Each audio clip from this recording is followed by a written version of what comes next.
Hello, my true crime lovers. I have a list for you. For decades, these cases remained unsolved. Families waited, investigators searched, but it wasn't until the incredible advancements in DNA technology that justice was finally served. Today, we're diving into 10 cold cases that were solved decades later, all thanks to DNA. Let's start with the first one on our list, the Golden State Killer. All right, so this one is absolutely wild. The Golden State Killer was one of the most notorious criminals in California history. For over a decade, Joseph DeAngelo lived a double life. By day, he was a police officer, a husband, and a father. But by night, he became one of the most terrifying criminals in U.S. history. Known as the Golden State Killer, he terrorized California between the 1970s and 1980s, committing at least 13 murders, 50 rapes, and over 100 burglaries. Despite a massive manhunt, he remained unidentified for decades, always staying one step ahead of law enforcement. DeAngelo's attacks were brutal and calculated. He would stalk his victims for days, learning their routines before striking. His methods were terrifying. He would break into homes, tie up his victims, and sometimes even force husbands and boyfriends to witness the assaults. Many of his attacks followed a chilling pattern. He would enter homes at night, use ligatures to bind his victims, and then spend hours tormenting them. His crimes left entire communities paralyzed with fear, but despite having his DNA from multiple crime scenes, investigators couldn't match it to anyone in the system. The breakthrough came in 2018, when investigators took a different approach. They uploaded his DNA profile to a genealogy website, which traced him to a distant relative. Through painstaking research, they narrowed it down to DeAngelo and collected his DNA from a discarded tissue in his trash can. It was a perfect match. At 72 years old, the former officer was finally arrested, bringing an end to one of the most infamous unsolved cases in history.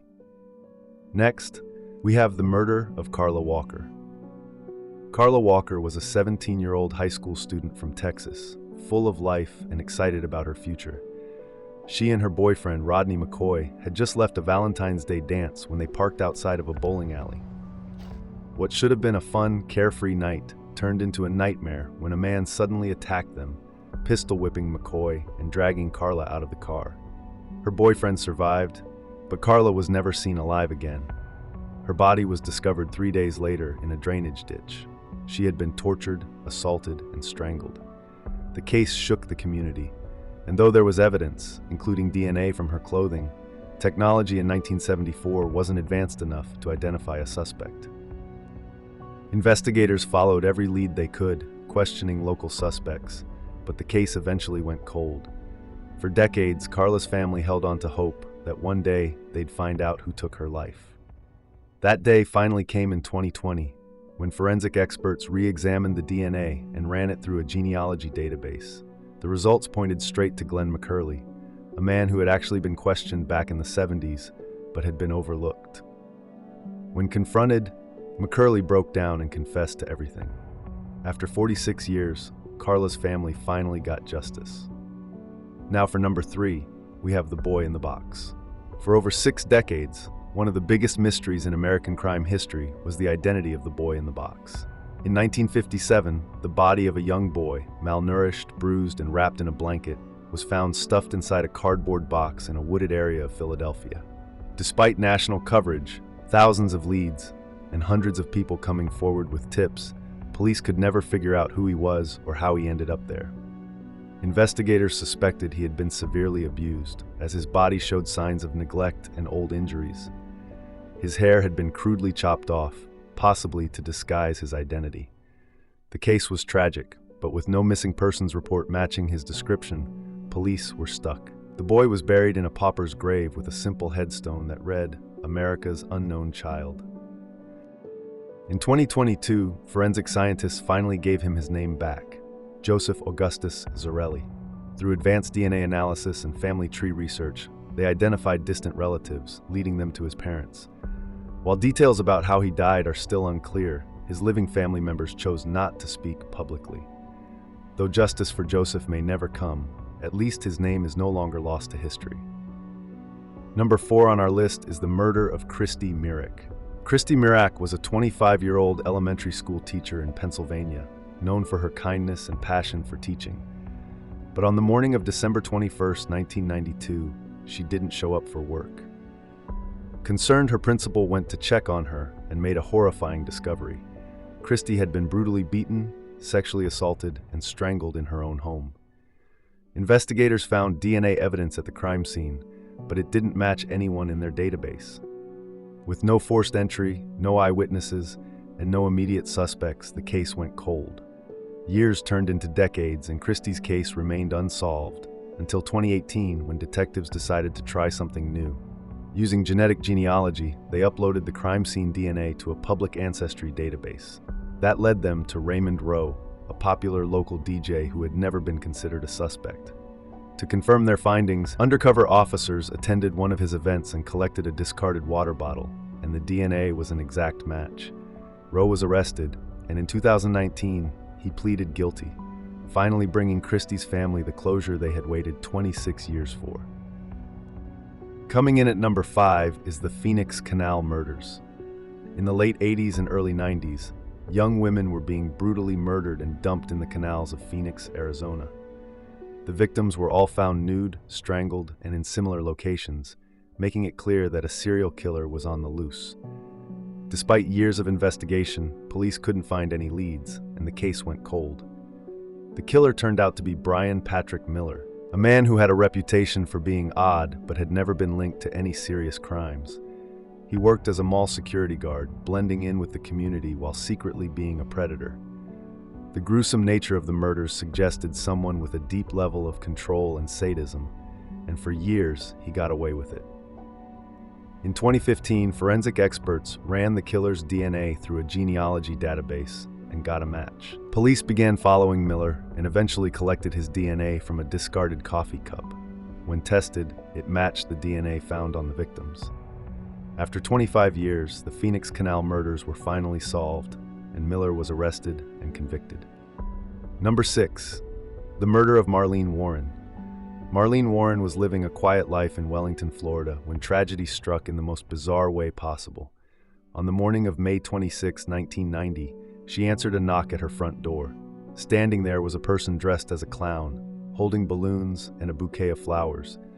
Before she could react, the clown pulled out a gun and shot her in the face, killing her in front of her son. The killer then calmly walked back to their car and drove away. Investigators quickly suspected Marlene's husband, Michael Warren, who had been having an affair with a woman named Sheila Keene. The affair was no secret, and Marlene had even told friends she thought something bad might happen to her. However, at the time, there was no physical evidence linking Sheila to the murder. Witnesses recalled seeing her at a local costume shop, buying a clown suit, but it wasn't enough to make an arrest. The case went cold for nearly 30 years. It wasn't until 2017 that DNA advancements finally provided the break police needed. They retested evidence found at the crime scene, and it linked Sheila Keene Warren to the murder.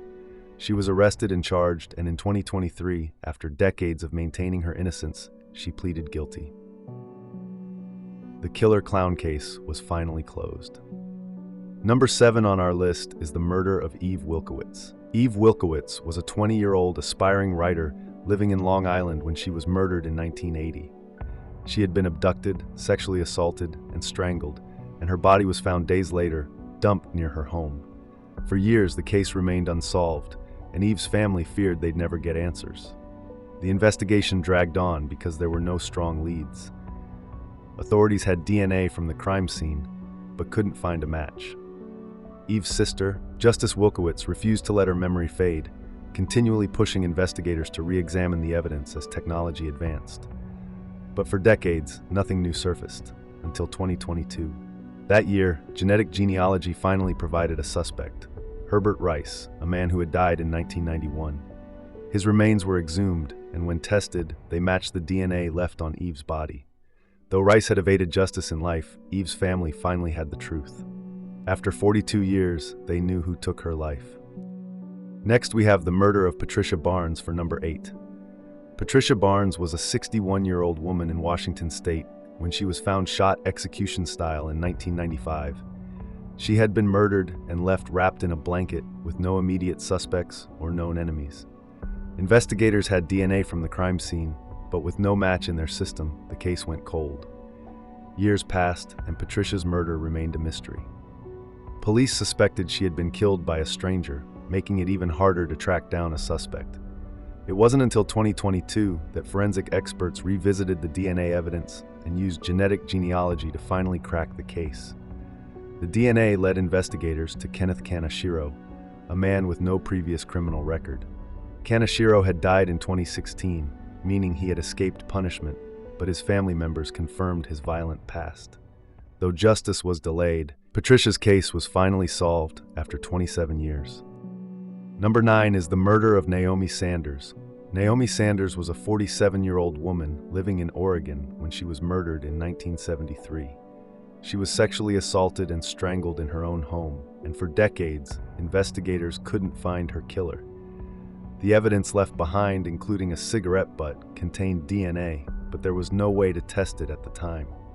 Detectives never gave up on Naomi's case, but with no strong leads, the case remained unsolved for nearly 50 years. It wasn't until 2023 that forensic scientists used advanced DNA analysis to revisit the evidence. This time, the results pointed to Robert Dale Edwards, a man who had already died years earlier. Despite never being caught in life, his name was finally linked to Naomi's murder, giving her family the closure they had waited decades for. And last, we have number 10, the murder of Karen Stitt.